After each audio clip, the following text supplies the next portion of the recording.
মঙ্গলবার দিনের শুরু থেকে উত্তপ্ত সংসদের উভয় কক্ষ। রাজ্যসভা শুরু হওয়ার কিছুক্ষণের মধ্যেই ডুপ্লিকেট এপিক ইস্যু নিয়ে আলোচনা চেয়ে পয়েন্ট অফ অর্ডার পেশ করেন তৃণমূল সাংসদ দোলা Sen. I have one point of order, sir.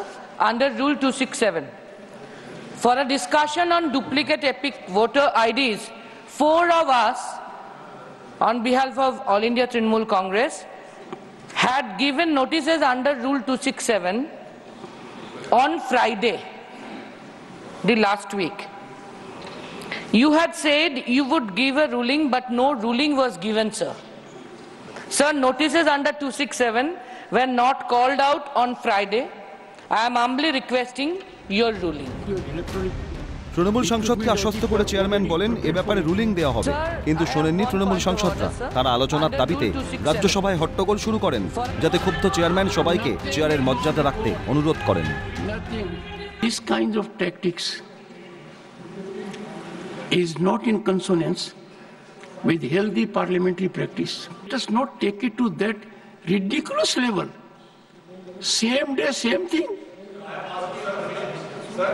A view has been taken by me thoughtfully in accordance with rules, and every time faced with the same situation.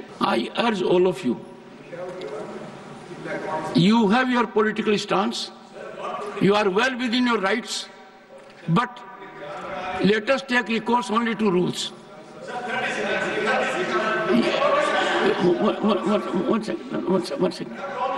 One second. I will not open the discussion. Chairman আলোচনা করবেন না বলে দেওয়ার পরেই রাজ্যসভা থেকে walkout করেন তৃণমূল সাংসদরা।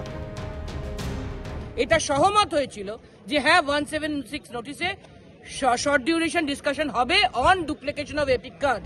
এটা নিয়ে সহমত একবার নয় একাধিকবার হয়েছে, কিন্তু দুর্ভাগ্যের বিষয় আর দুদিন বাকি, এখনো কিন্তু আলোচনার কোনো গন্ধ মাত্র নেই। কিন্তু আলোচনা বারবার কথা হচ্ছে হবে, কিন্তু তার কোনো লক্ষণ নেই। তাই আমরা প্রতিবাদ করেছি।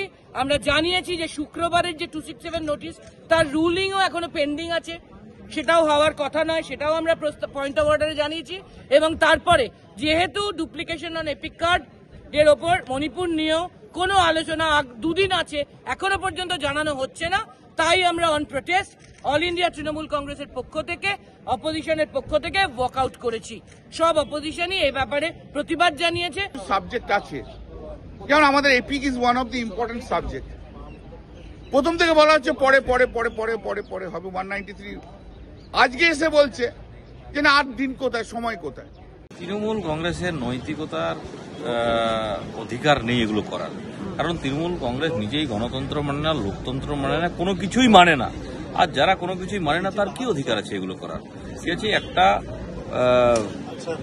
অলাকতান্ত্রিক রাজনৈতিক দল হচ্ছে এটা, আর এটার পরিণাম এদেরকে ভোগ করতে হবে 2026 সালে। এপিক এবং মণিপুর ইস্যু নিয়ে সংসদের অধিবেশন শুরু থেকেই ছিল উত্তাল। অধিবেশনের শেষের মুখেও কমল না সেই উত্তেজনা। দিল্লি থেকে ইন্দ্রাণী দাশগুপ্তের রিপোর্ট, ক্যালকাটা নিউজ।